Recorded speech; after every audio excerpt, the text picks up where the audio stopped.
lo posible. Estamos hablando del reino de Dios y espero que la clase de la semana pasada les ayudó. Hoy estamos tocando el segundo clase, el reino viene, y vamos a estar viendo la visión del reino en el Antiguo Testamento. Empezamos en Mateo 5:17. No piensen ustedes que he venido para abolir la ley o los profetas. No he venido para abolir, sino para cumplir. Palabras de Cristo en el Sermón del Monte. En la traducción, ¿cómo es? Lenguaje actual, no creen que vine a quitar la ley, ni a decir que la enseñanza de los profetas ya no vale. Al contrario, vine a darles su verdadero valor. O sea, eso es lo que Cristo decía. Su referencia, por supuesto, es al Antiguo Testamento. Y claro que no está llegando a faltar el respeto para ello o para destruirlo. En cambio, su vida y su obra representan una continuidad con esas escrituras. Y él interpreta que su misión es cumplir con ellas o completarlas.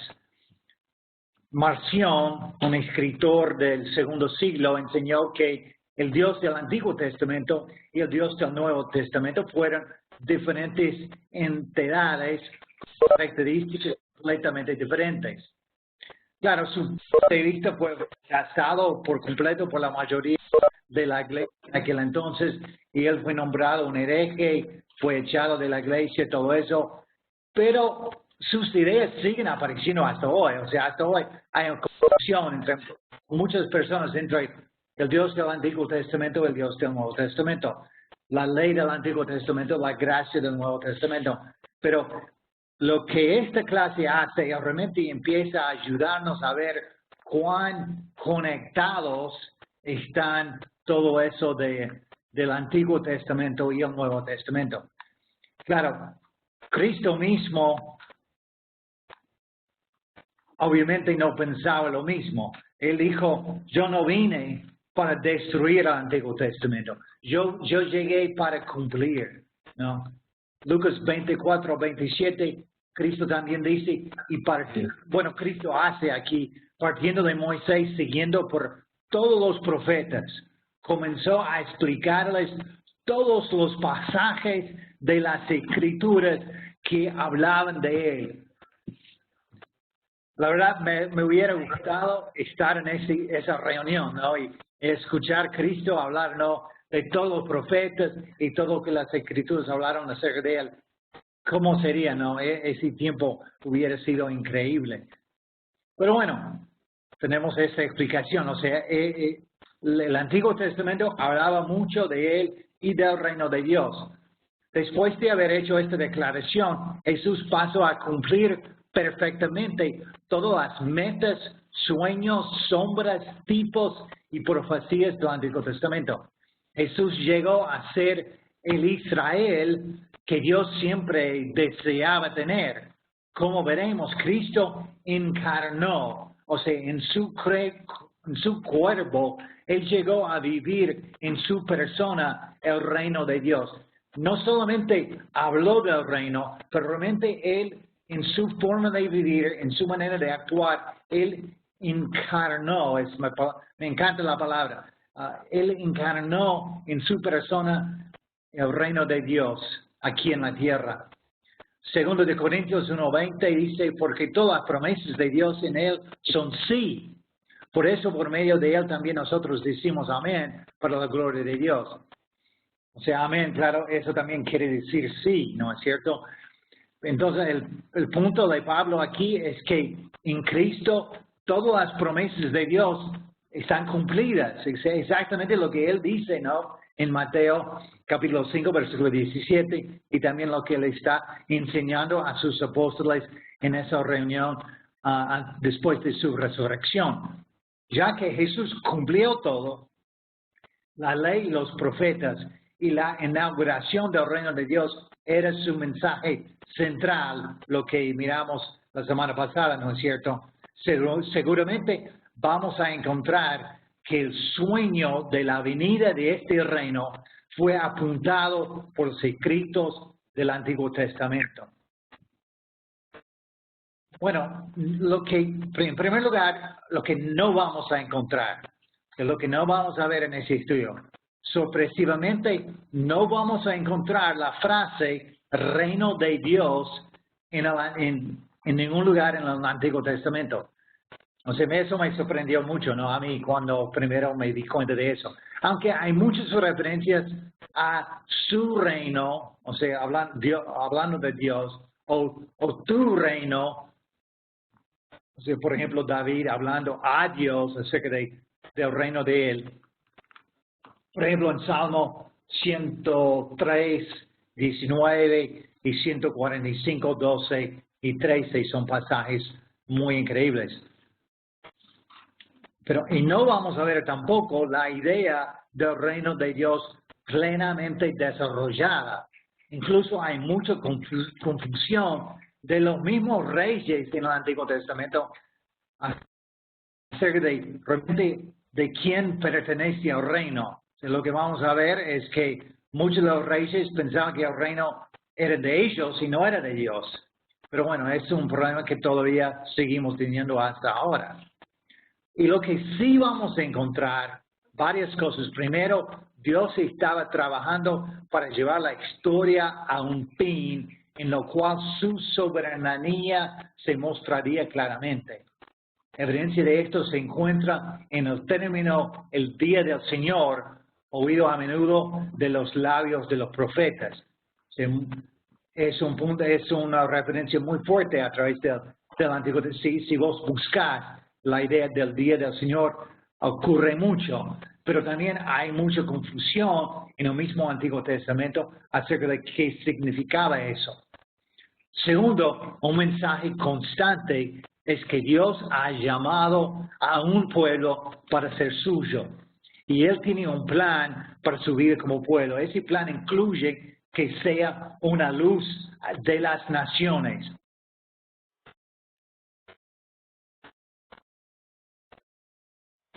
Capítulo 5, versículo 4, o sea, está bastante ahí esa idea de que Israel iba a ser una luz de las naciones para atraerlos a ellos al reino de Dios.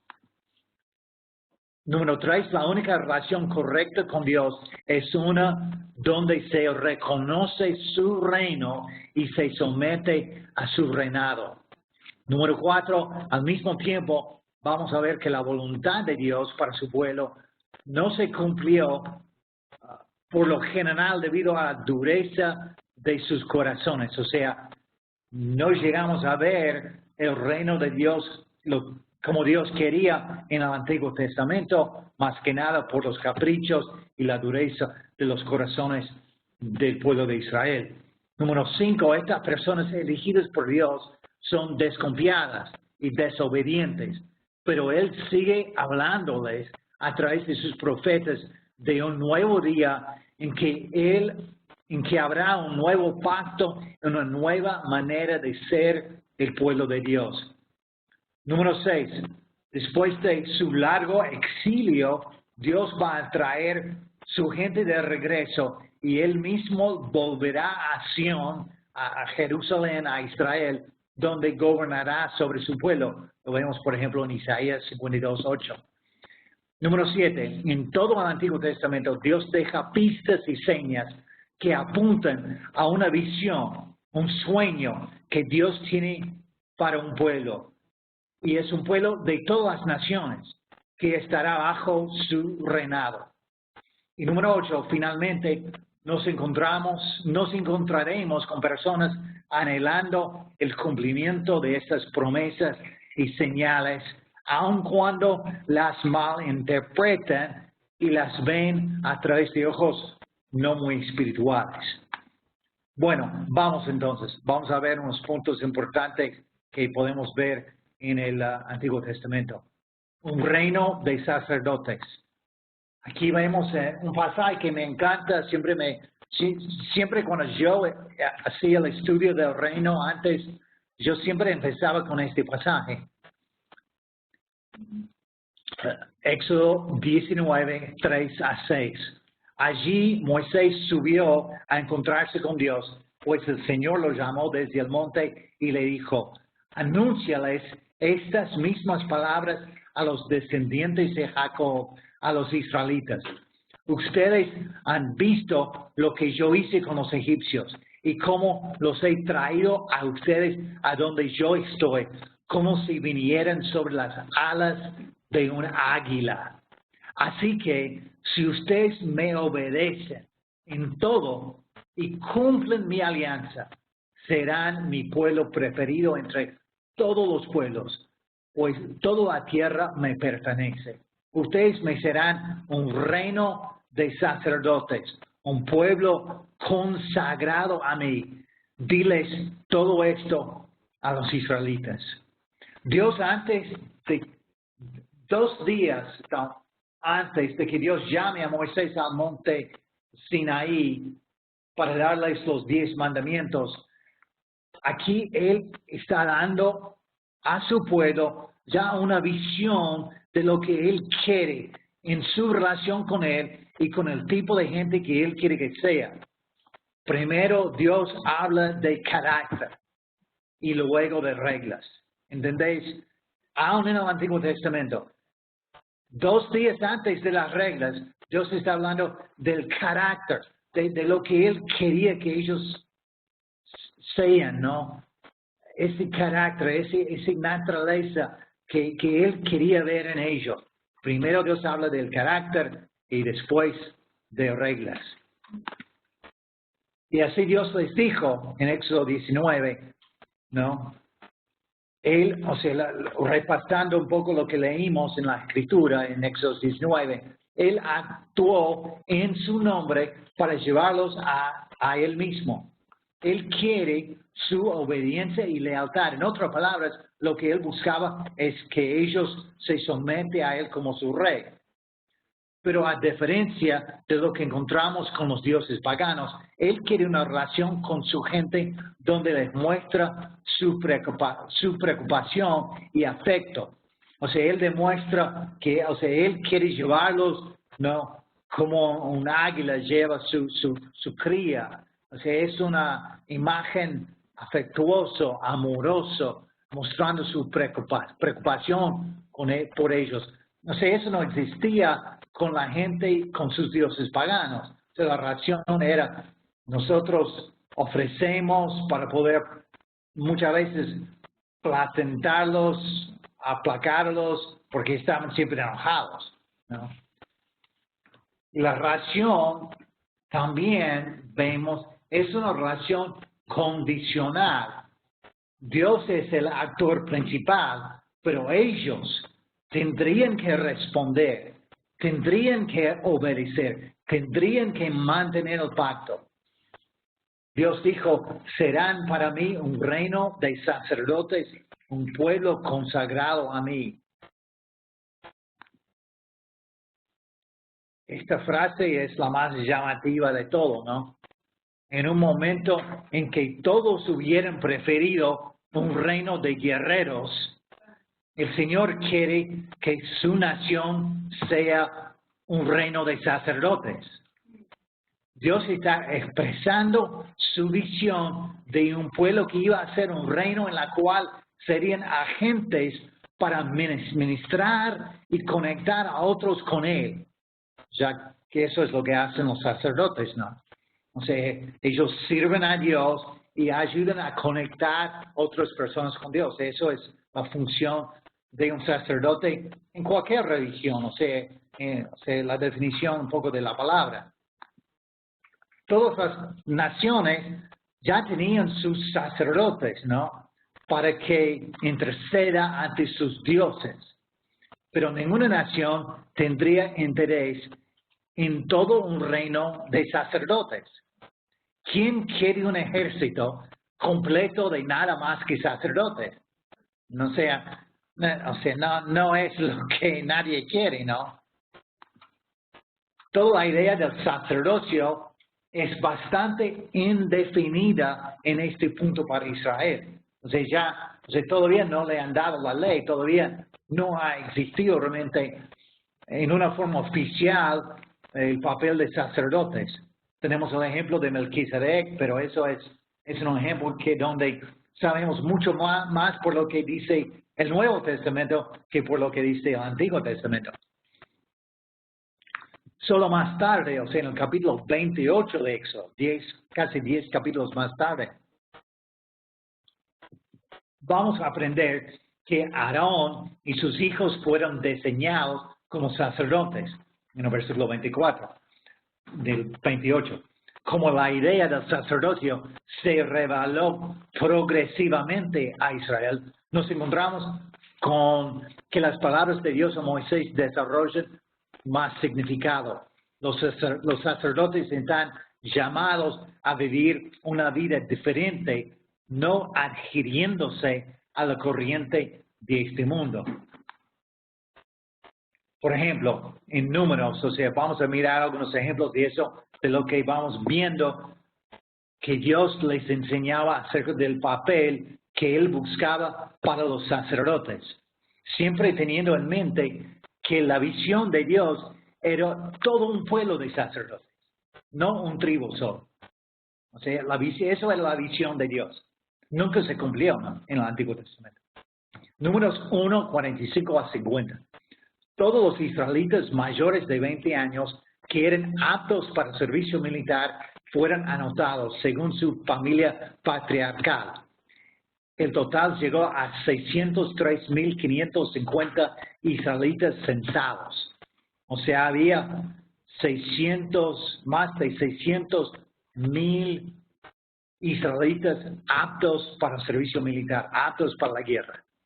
Pero versículo 47, los levitas no fueron censados con los demás, porque el Señor le había dicho a Moisés, a la tribu de Leví no la incluirás en el censo de los hijos de Israel. Más bien, tú mismo los pondrás a cargo del santuario del pacto, de todos sus utensilios y todo lo relacionado con él. Los levitas transportarán el santuario y todos sus utensilios. Además serán los ministros del santuario y acamparán a su alrededor. Ellos tenían un papel diferente. No debían pelear en las guerras. No eran entre los soldados aptos para la guerra. No fueron censados. Su número no fue incluido como sacerdotes con el resto del pueblo. El censo fue para determinar el número de hombres disponibles para participar en la guerra, pero los sacerdotes no fueron contados. Tendrían un papel diferente. Esta distinción no era rara. Entre las naciones paganas, los sacerdotes tenían comúnmente prohibido participar en los actos de guerra. Vemos otra cosa en Deuteronomio 8, 1 a 2. Los sacerdotes levitas, es decir, toda la tribu de Leví, no recibirán en Israel ningún terreno en propiedad. Solo participarán de las ofrendas quemadas al Señor y de lo que le pertenece.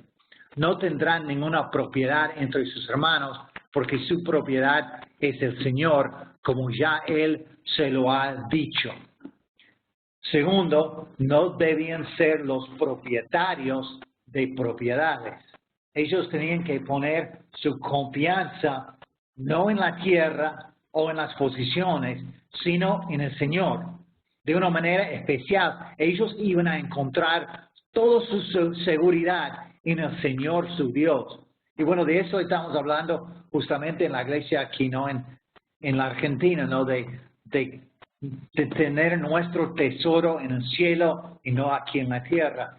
Y sí, es un principio que viene arrastrando desde todo el Antiguo Testamento también. Entonces, ¿cuán importantes serán estos requisitos para entender la vida del reino bajo el nuevo pacto? Realmente no lo podemos definir totalmente. Tendremos que evaluarlos a la luz de lo que vamos a encontrar en el Nuevo Testamento. Pero por ahora, estas referencias pueden dar algunas pistas sobre lo que Dios quiere de su reino. Vamos a ver un texto importante mesiánico en Isaías 61. Pero antes de leerlo, hay que acordarles, este es el pasaje que Jesús cita en Lucas 4, 16 a 21. Él está ahí en su pueblo natal y dice, hoy se cumple esta escritura en presencia de ustedes. O sea, él lee el pasaje de Isaías 61 y dice, hoy ustedes están viendo este pasaje cumplido. Entonces, ¿qué dice el pasaje? Isaías 61, 1 a 6. El Espíritu del Señor está sobre mí, porque el Señor me ha consagrado, me ha enviado a dar buenas noticias a los pobres, a aliviar a los afligidos, a anunciar libertad a los presos, libertad a los que están en la cárcel, a anunciar el año favorable del Señor, el día en que nuestro Dios nos vengará de nuestros enemigos. Me ha enviado a consolar a todos los tristes, a dar a los afligidos de Sión una corona en vez de ceniza, perfume de alegría en vez de llanto, cantos de alabanza en vez de desesperación. Los llamarán robles victoriosos, plantados por el Señor para mostrar su gloria. Se reconstruirán las viejas ruinas, se levantarán los edificios destruidos hace mucho y se repararán las ciudades en ruinas. Los extranjeros se pondrán a cuidar los rebaños, los campos y los viñedos de ustedes, y ustedes los llamarán sacerdotes del Señor, siervos de nuestro Dios. Disfrutarán de la riqueza de otras naciones y se adornarán con el esplendor de ellas. Qué pasaje, ¿no? Todo esto, por supuesto, se cumple primero en Jesús y la iglesia después. Pedro reforzará este punto utilizando este lenguaje del Antiguo Testamento para describir los ciudadanos del reino como una familia escogida, ¿no? En 1 de Pedro 2:9, un pasaje que muchos de nosotros conocemos de memoria. O sea, él describe a ellos como una familia escogida, un sacerdocio al servicio del rey, una nación santa, un pueblo adquirido por Dios. Y esto es así para que anuncian las obras maravillosas de Dios, el cual los llamó a salir de la oscuridad para entrar en su luz maravillosa.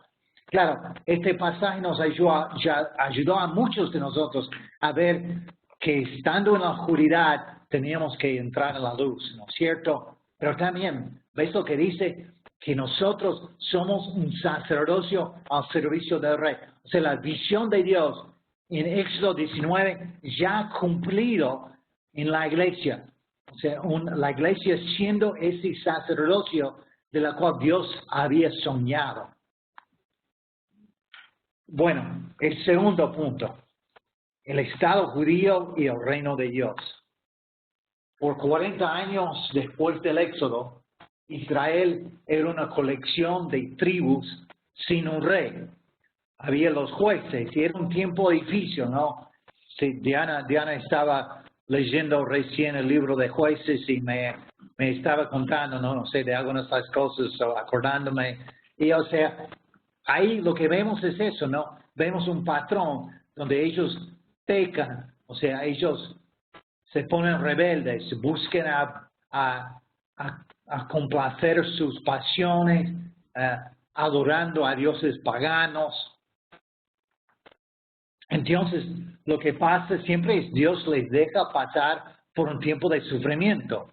Y bueno, después ellos reclaman a Dios, se arrepienten, vuelven a Dios y Él manda un juez para librarlos, un tiempo de liberación, y bajo ese juez por unos años se mantienen fieles, pero después vuelven el ciclo otra vez. Y es como que cada vez en el libro se va como siendo más y más difícil y más triste las historias. Pero eso es lo que vemos. Entonces llegamos a Samuel y vemos que el pueblo demanda un rey, ¿no? Ellos quieren un rey como las otras naciones. Ya no quieren que Dios sea su único rey, quieren un rey físico. Entonces tenemos el reino desastroso de Saúl, donde él se pone rebelde y Dios lo abandona y él termina enloquecido y bueno, o sea, es súper triste. Y después tenemos el reino glorioso, y ahí tengo el signo de interrogación, ahí no, es el reino glorioso de David. Claro, desde el punto de vista de los judíos era el reino más glorioso de todos. Y claro, sabemos por la Biblia que por lo menos en un tiempo David tenía un corazón que era conforme al corazón de Dios, pero también David tenía su lado oscuro, él tenía sus pecados. Y su reino fue acosado por el escándalo de los hijos de David matándose, uno después tomando el poder, tratando de matar a David mismo, teniendo relaciones sexuales con las concubinas de David, o sea, cualquier cosa, ¿no? O sea, no es exactamente muy glorioso como termina, o sea, el reinado de David. Y después tenemos el reinado de Salomón, también algunos nuevos altos, expansión, la edificación del templo, pero también sus bajos, ¿no? Su adoración de otros dioses y un corazón que ya está buscando otra cosa. Y después de él vemos la división del reino. El reino dividió en los 10 tribus del norte y los 2 del sur, y 1000 años, ¿no? de caída moral y dominación de otros países. Pocas excepciones, o sea, algunos buenos reyes, ¿no? que hicieron las cosas bien, pero realmente nada parecido al reino de Dios, nada parecido a la visión que Dios daba, no hay en Éxodo 19 de lo que él buscaba, ¿no es cierto? Los profetas entonces empiezan principalmente a presentar la palabra de Dios a la situación actual, sin dejar de abogar por la actitud del corazón que Dios quería, llamando a Israel al arrepentimiento. Pero Dios también usó a los profetas para mirar al futuro y ver la venida de su reino, y que Dios iba, y él, quien Dios iba a usar para traer a su reino aquí a la tierra. A través de los escritos de los profetas están entretejidas varias profecías de ese futuro rey, del Mesías, y del cual sería la naturaleza de su reino que iba a venir. John Bright, teólogo inglés, si me acuerdo bien, en su obra clásica sobre el reino, señala que en las palabras de Amós, Oseas, Isaías y Ezequiel, pero particularmente en Jeremías, Dios hizo saber que la venida del reino no estaría vinculada al Estado de Israel, aunque muchos judíos mantenían tenazmente esa idea. Bright dice, el mensaje de Jeremías es un rechazo total del Estado como vehículo del reino de Dios. El pacto que había existido entre Dios y el Estado estaba roto, acabado. Jeremías y su contemporáneo más joven, Ezequiel, tienen exactamente esa misma convicción. Dios contempla la creación de un diferente tipo de reino que no sería de este mundo. Los profetas nos dan más pistas sobre la naturaleza de este reino, y eso lo veremos pronto. Pero primero vamos a hablar del Mesías y su papel con el reino. había dos expectativas diferentes que crecían en el judaísmo debido a las palabras de los profetas. Primero, comenzaron a buscar un Mesías. O sea, la palabra quiere decir un ungido de Dios, elegido, y le habían echado el aceite marcándole como elegido, ¿no? Como hizo Samuel con Saúl y con David, que traería un nuevo día, un día de la liberación. Bueno, esa es una cosa. La segunda cosa es buscar la venida del reino de Dios, o sea, el Señor regresando a Sion, estableciendo su gobierno entre los hombres. Lo que no sabemos bien es cuánto ellos mezclaban esas dos cosas, esas dos ideas. La idea del Mesías y la idea del reino. O sea, hay muchos escritores judíos que piensan que no veían esas cosas como la misma cosa, pero que eran cosas muy diferentes. Pero hay otros que dicen que sí eran la misma cosa. Pero eso sí, hay esas dos expectativas. Pero basado en las palabras de Moisés, en Deuteronomio 18:15, el Señor tu Dios levantará de entre tus hermanos un profeta como yo. A él sí lo escucharás. Basado en eso, los judíos habían esperado mucho tiempo otra figura destacada que los libraría.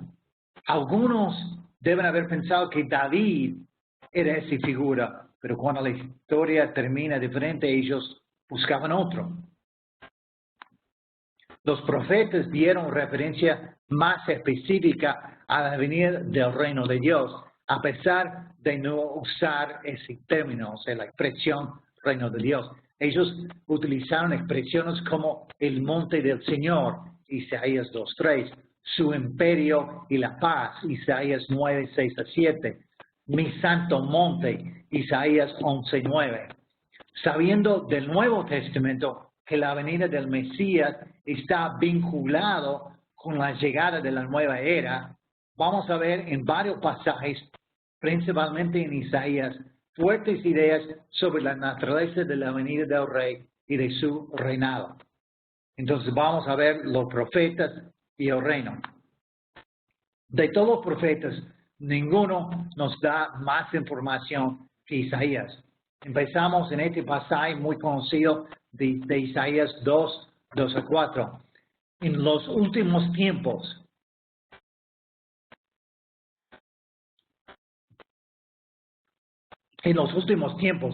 quedará afirmado el monte donde se halla el templo del Señor. Será el monte más alto que cualquier otro monte. Todas las naciones vendrán a él. Pueblos numerosos llegarán diciendo, vengan, subamos al monte del Señor, al templo de Dios de Jacob, para que Él nos enseñe sus caminos y podamos andar por sus sendas. Porque de Sión saldrá la enseñanza del Señor, de Jerusalén vendrá su palabra. El Señor juzgará entre las naciones y decidirá los pleitos de pueblos numerosos.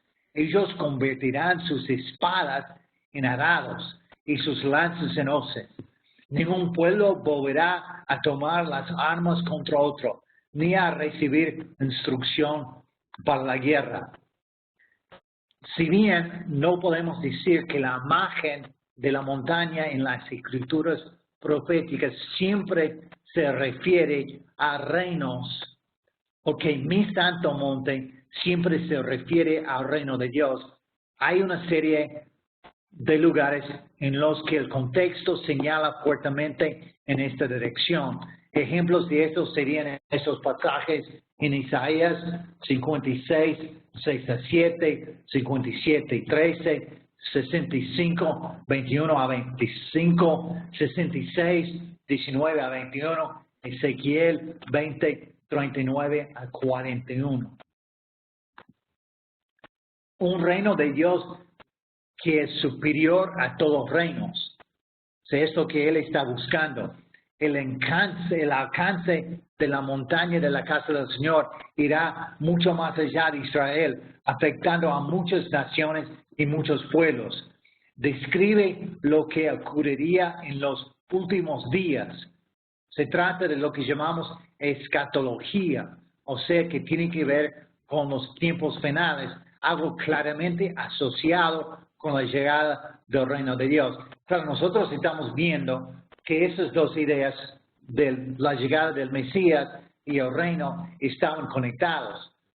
Mi punto original era que los judíos no necesariamente pensaban así, pero lo que vamos a ir viendo es que en el texto, especialmente lo que vamos a ver en el Nuevo Testamento, esas ideas están muy conectadas. Describe como la palabra sale de Sion, o sea, de Jerusalén. Claro, no nos sorprende de que la palabra de Dios va a empezar saliendo de Jerusalén. Lo que es sorprendente es algo que los judíos eran propensos a pasar por alto. Y eso es que todas las naciones entrarán. No se limita a los elegidos.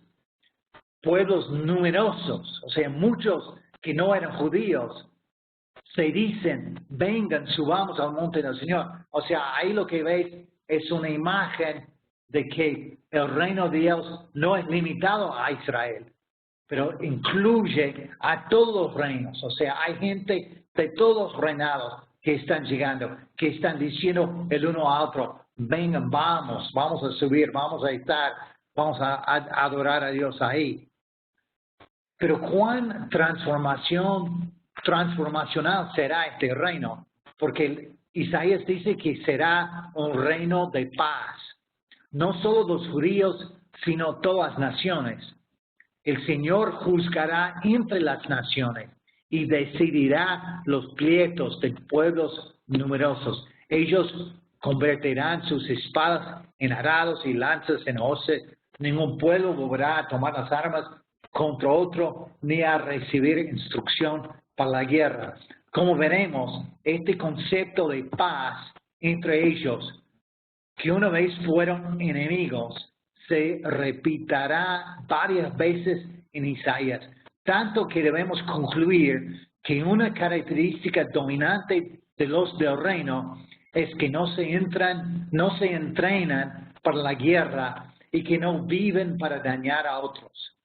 Lo que antes era usado para destruir la vida será utilizado para nutrir la vida. Claro, muchos de los judíos buscaban todo lo opuesto, un reino con expertos en la guerra, quienes podrían derrotar a las naciones y a muchos pueblos. Pero Isaías tiene una visión bastante diferente. En Isaías 7, versículo 14, tenemos un pasaje muy discutido en el que el profeta nos dice que una mujer joven, virgen en muchas versiones, y en la Septuaginta, que es la traducción griega del Antiguo Testamento, dará a luz a un niño. El texto sin duda tenía una aplicación contemporánea, pero luego en el capítulo 9, Isaías parece desarrollar la idea de manera teológica que tendría un significado de mucho más alcance. Y vemos eso en Isaías 9, 6 a 7. Porque un niño nos ha nacido, un hijo nos ha sido concebido. Sobre sus hombros llevará el principado y su nombre será Consejero Admirable, Dios Fuerte, Padre Eterno y Príncipe de Paz. La extensión de su imperio y la paz en él no tendrán límite. Reinará sobre el trono de David y sobre su reino, y lo afirmará y lo confirmará en la justicia y el derecho desde ahora y para siempre. Esto lo hará el celo del Señor de los ejércitos. Tenemos aquí la declaración más clara de que un nuevo reino se acerca y que las ideas del Mesías en el reino deben ser unidas. El que viene reinará en el trono de David y sobre su reino. 2. Habla de un gobierno que va a estar establecido sobre los hombros del Hijo que Dios nos está dando. Y número 3, este gobierno no será temporal. Para decirlo de otra manera, después de muchas promesas incumplidas de los hombres, vamos por fin a tener algo que no es la política de siempre. Se trata de un nuevo tipo de política, encabezado por un nuevo tipo de líder. Tendrá un carácter eterno, durará para siempre. Y número 4, el que gobierna en este reino es diferente a cualquiera que haya conocido antes.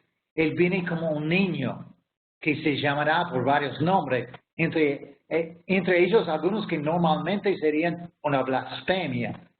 Consejero admirable, Dios fuerte, Padre eterno, Príncipe de paz. ¿No?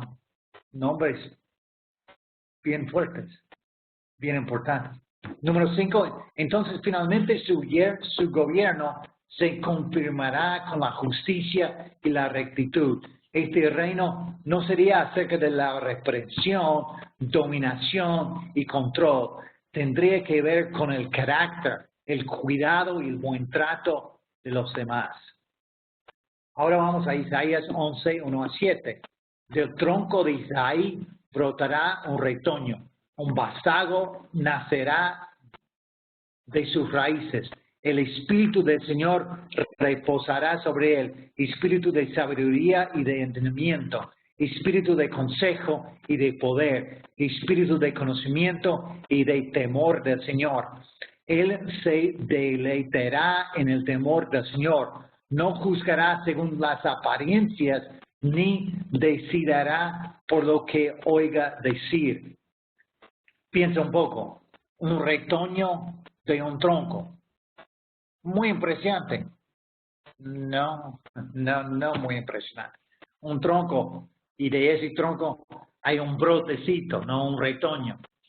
Pero es consistente con la visión de Isaías. El que ha de venir y traer al reino va a hacerlo de acuerdo con la sabiduría de Dios y no del hombre. Su método parece poco impresionante. Es un niño que va a llegar, ¿no? No un gran rey, es un niño. Es un retoño de un tronco. Pedro en Mateo 16 fue solo uno en una larga lista de personas que no piensan que alguien humilde podría cumplir el propósito de Dios. Vamos a seguir en Isaías, versículos 4 y 5.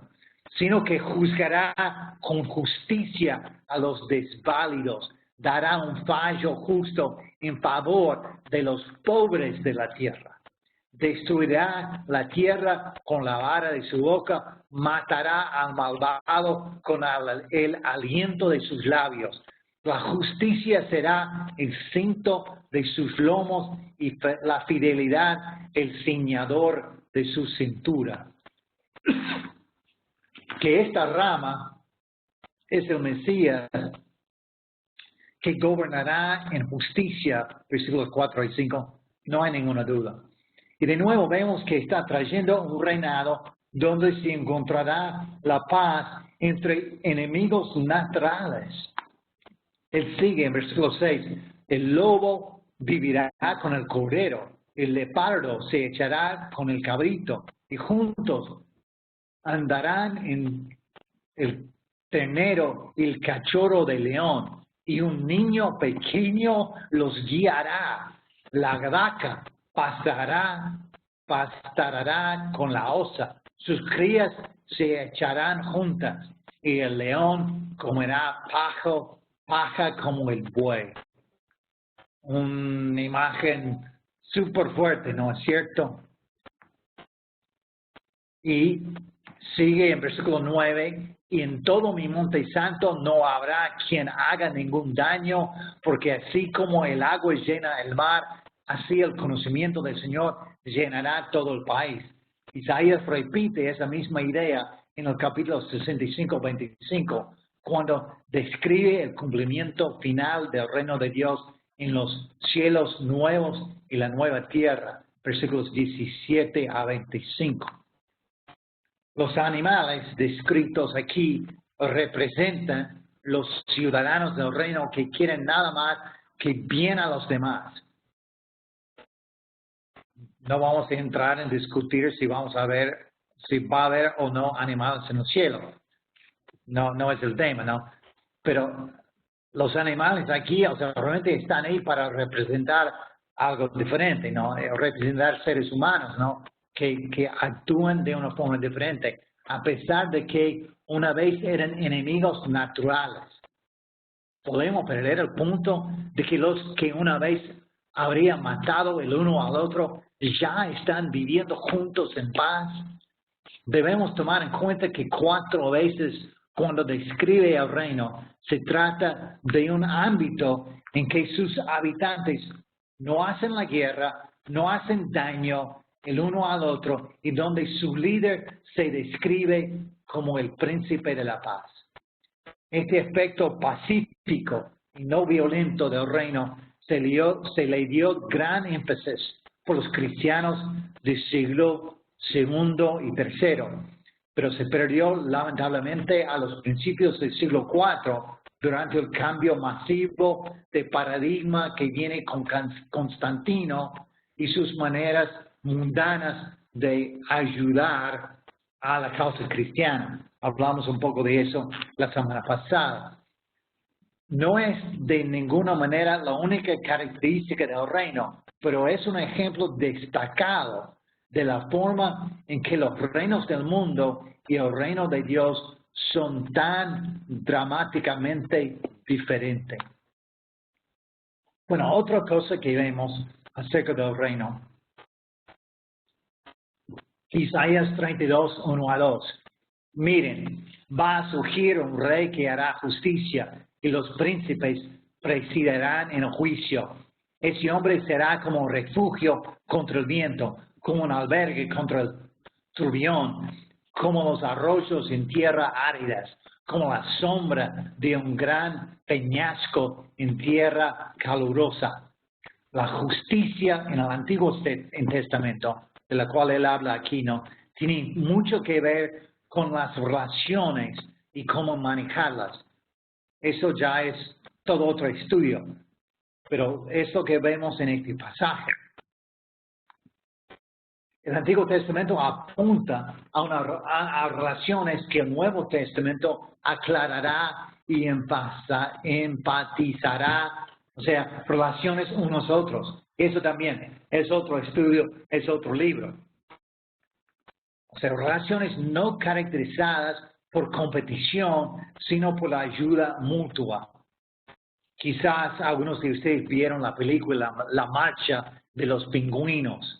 Los pingüinos emperador se amontonan el uno con el otro en las bajas temperaturas para proporcionar protección y refugio.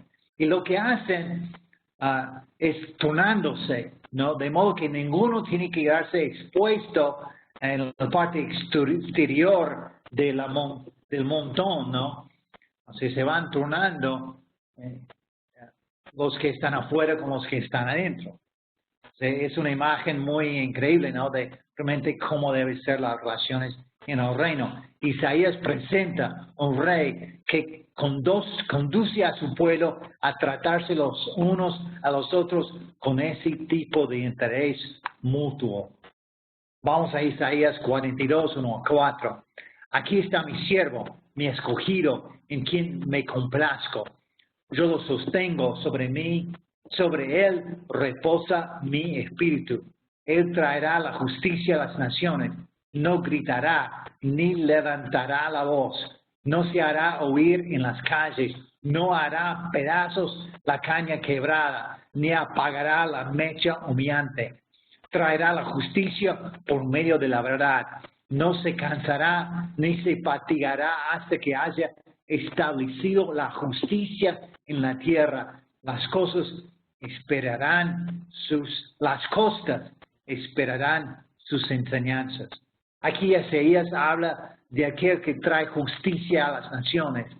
Él no va a ser alguien llamativo, extravagante, sino alguien sin pretensiones, amable, compasivo, que encaja lo que ya estamos viendo, ¿no?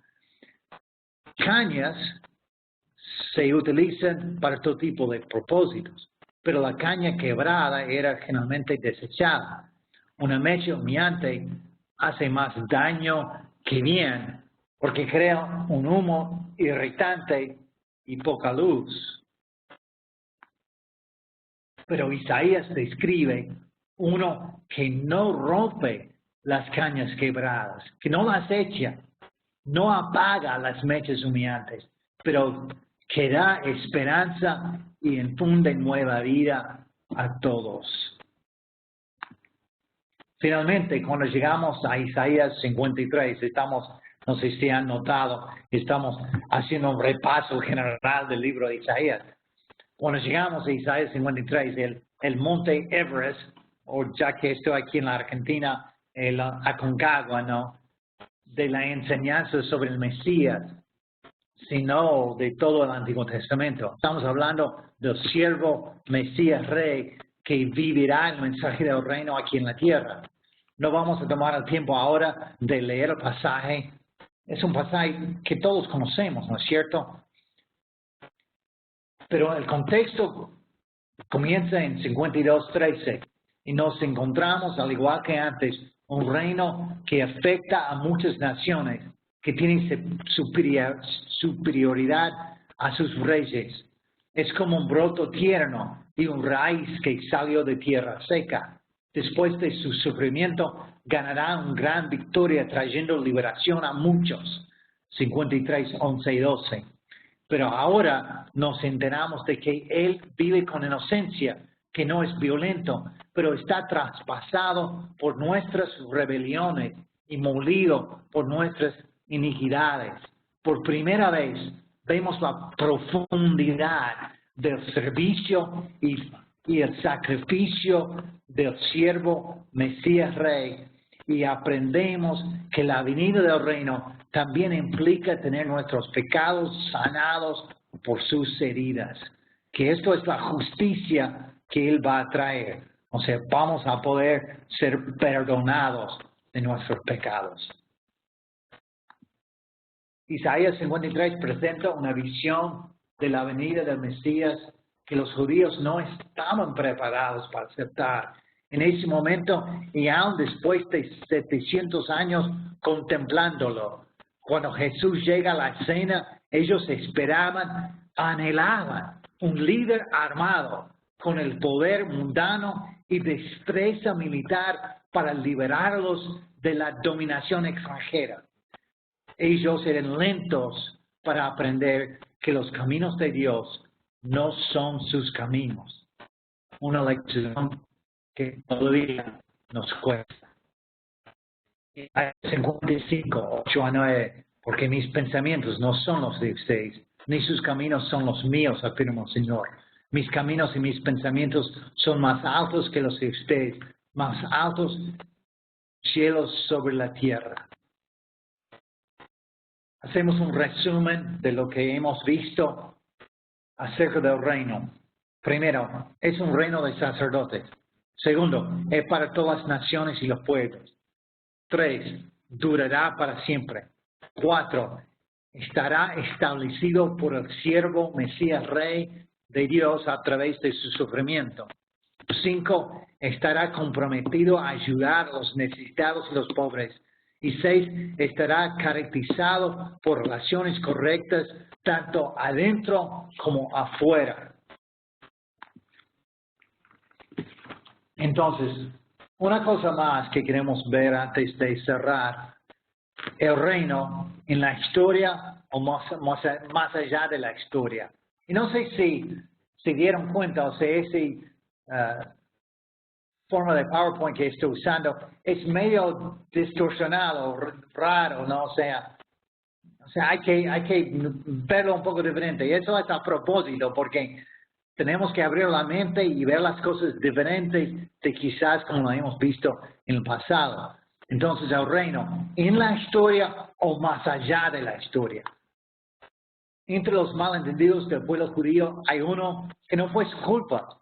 De hecho, fue una sorpresa dada por Dios. Los judíos creyeron que la venida del reino sería tan dramática y decisiva que todo en la tierra iba a cambiar con Israel en control completo y que su venida sería tan catastrófico que la historia como la conocemos terminaría.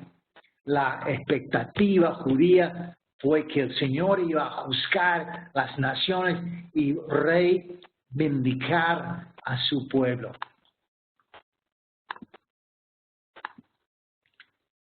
Y quizás uno de los pasajes en el cual podríamos ver este punto de vista es el pasaje en Daniel 2, 44 a 45.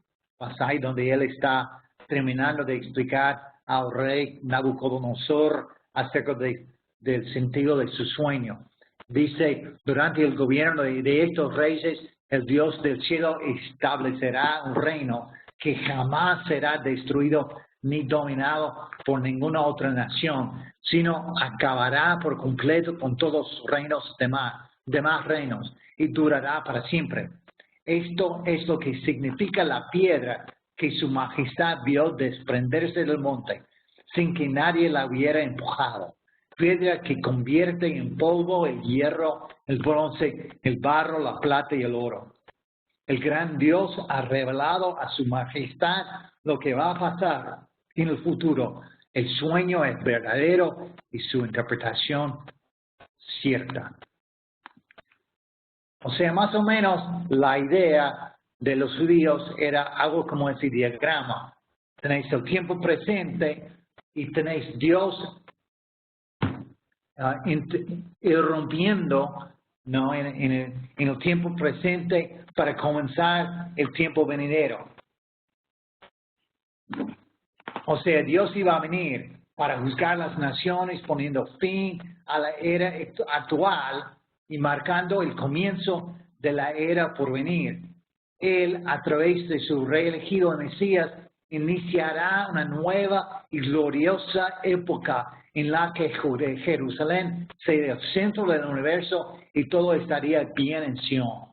Si los gentiles, los de las otras naciones, existían en absoluto, serían completamente dominados por el pueblo de Israel. Esa es la visión de Israel, ¿no? Sin embargo, hay otra manera de ver las palabras de Daniel 2 y de Daniel 7, otro pasaje parecido. Es evidente que el reino de Dios iba a ser establecido durante los días de estos reyes. Una referencia, mirando bien el pasaje, al imperio romano, ¿no? Pero puede existir por un tiempo en medio de los reinos terrenales. Aparecerá, él dice, como una roca de tamaño pequeño. En otras palabras, no parecía mucho en comparación con los reinos existentes. Pero con el tiempo aplastará a los otros reinos y perdurará para siempre. Mientras que la mayoría de nosotros probablemente habríamos leído las palabras de Daniel como los judíos lo hicieron, esperando que todo lo que se describía sucedería rápido. Daniel no nos dice lo que va a ser el tiempo de Dios. Él no explica cuánto tiempo todo este proceso va a durar. Él solo dice que va a pasar, que va a suceder. Podría ocurrir de repente o podría ocurrir gradualmente. En Jesús y su mensaje de la verdad se convertirá claro. Cuando volvamos nuestra mirada a Jesús en nuestra próxima clase, veremos que Él habló desde el comienzo y con frecuencia acerca del reino, pero no en las formas en que los judíos esperaban. Y la verdad, hermanos, no como muchos de nosotros hubiéramos esperado tampoco. Mientras nos preparamos para el siguiente paso en esta investigación, y aquí lo veis bien, no la idea de, bueno, hay que mirarlo de aquí para allá, ¿no? Es para ayudarnos, ¿no? Todos debemos seguir orando por corazones abiertos y mentes abiertas. porque es un tema que no solamente es complicado en entender, pero también es un tema que requiere un corazón abierto, que requiere someternos a la voluntad de Dios, quiere una mente también abierta. Entonces, eso es mi oración por ustedes. Espero que la clase les haya servido. Ya hemos pasado la hora. No sé si debemos tratar de hacer preguntas.